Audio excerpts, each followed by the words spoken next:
Bismillahirrohmanirrohim. Assalamualaikum warahmatullahi wabarakatuh. Kami dari kelompok 4 yang beranggotakan saya sendiri yaitu Agnes Pramestia sebagai moderator sekaligus pemateri, yang kedua Dwi Haryanti sebagai pemateri, yang ketiga Eli Hendrayani sebagai pemateri, kemudian Kendi Dwi Aridestando sebagai pemateri, lalu Mawada Okvio Nariski sebagai pemateri, dan yang terakhir Tri Wahyuni sebagai pemateri. Dengan dosen pengampu Bunda Lukmawati MA.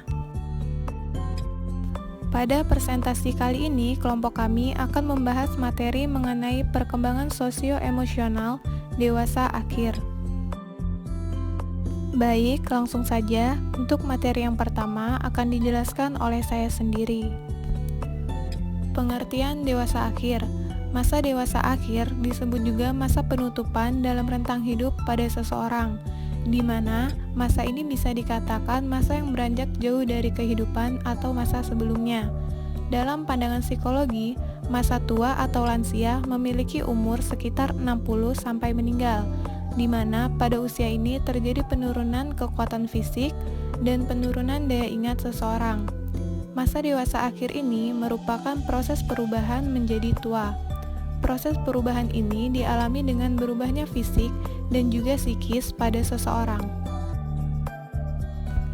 Kemudian, untuk materi selanjutnya, yaitu ciri-ciri dewasa akhir dan tugas perkembangan pada masa dewasa akhir akan dijelaskan oleh Saudari Tri. Kepada Saudari Tri dipersilahkan. Ciri-ciri dewasa akhir. 1. Adanya periode penurunan atau kemunduran. 2. Perbedaan individu dalam efek penuaan. 3. Ada stereotip mengenai usia lanjut. 4. Sikap sosial terhadap usia lanjut. 5. Mempunyai status kelompok minoritas. Tugas perkembangan pada masa dewasa akhir. 1. Menciptakan kepuasan dalam keluarga sebagai tempat tinggal di hari tua. 2. Menyesuaikan hidup dengan penghasilan sebagai pensiunan. 3. Membina kehidupan rutin yang menyenangkan. 4. Saling merawat sebagai suami istri. 5. Melakukan hubungan dengan anak-anak dan cucu-cucu. 6. Menemukan arti hidup dengan nilai moral yang tinggi. Baik, terima kasih kepada Saudari Tri. Selanjutnya, untuk materi teori sosial dewasa akhir akan dijelaskan oleh Saudari Mawadah. Kepada Saudari Mawadah dipersilahkan. Oke, selanjutnya saya akan menjelaskan teori sosial dewasa akhir. Activity theory menurut Sandrock, activity theory atau teori aktivitas menyatakan semakin orang-orang dewasa lanjut aktif dan terlibat, semakin kecil mereka merasa renta dan semakin besar kemungkinan mereka merasa puas dengan kehidupannya.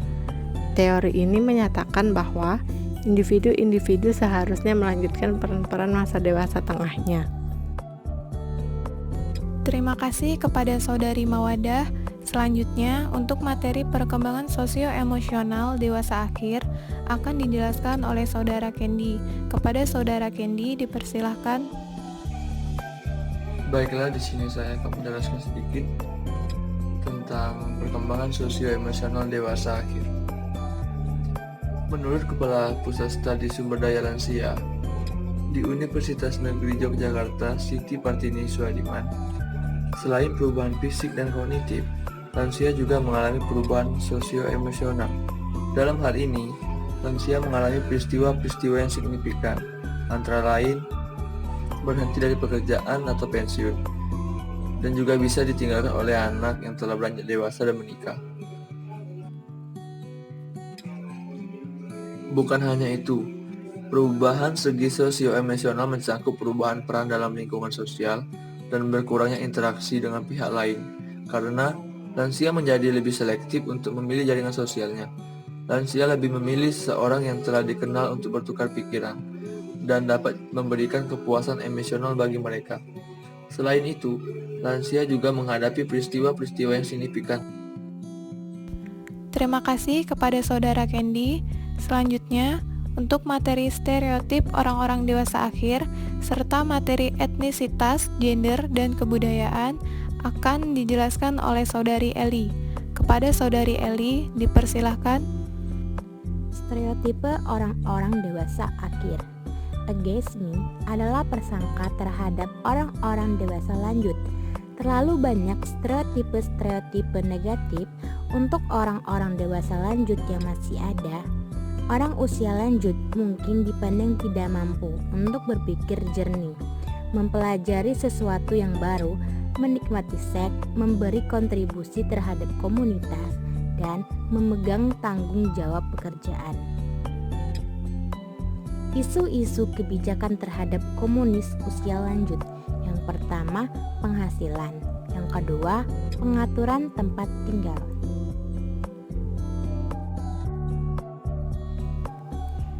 Etnisitas, gender, dan kebudayaan. Etnisitas dan gender. Orang usia lanjut dari etnis minoritas mengalami beban khusus, harus mengatasi kemungkinan kesulitan ganda, baik ageisme maupun rasisme. Banyak wanita usia lanjut mengalami kesulitan ganda seperti ageisme dan seksisme.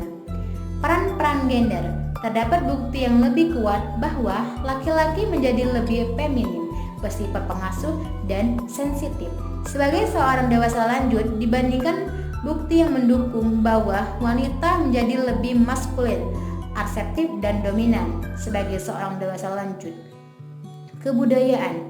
Faktor-faktor yang menentukan status tinggi untuk orang lanjut usia di setiap kebudayaan meliputi pengetahuan berharga yang dimilikinya dan kontrolnya terhadap sumber daya keluarga atau komunitas. Terima kasih kepada Saudari Eli. Untuk yang terakhir yaitu kesimpulan akan dijelaskan oleh Saudari Dwi. Kepada Saudari Dwi dipersilahkan. Baiklah, jadi kesimpulan dari materi yang telah dijelaskan sebelumnya, bahwa masa dewasa akhir atau masa lansia memiliki umur sekitar 60 sampai meninggal, di mana pada usia ini terjadi penurunan kekuatan fisik dan penurunan daya ingat seseorang. Masa dewasa akhir ini merupakan proses perubahan menjadi tua. Proses perubahan ini dialami dengan berubahnya perkembangan sosio-emosional.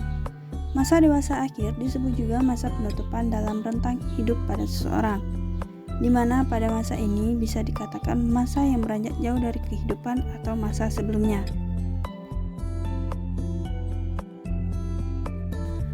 Demikianlah presentasi dari kelompok kami.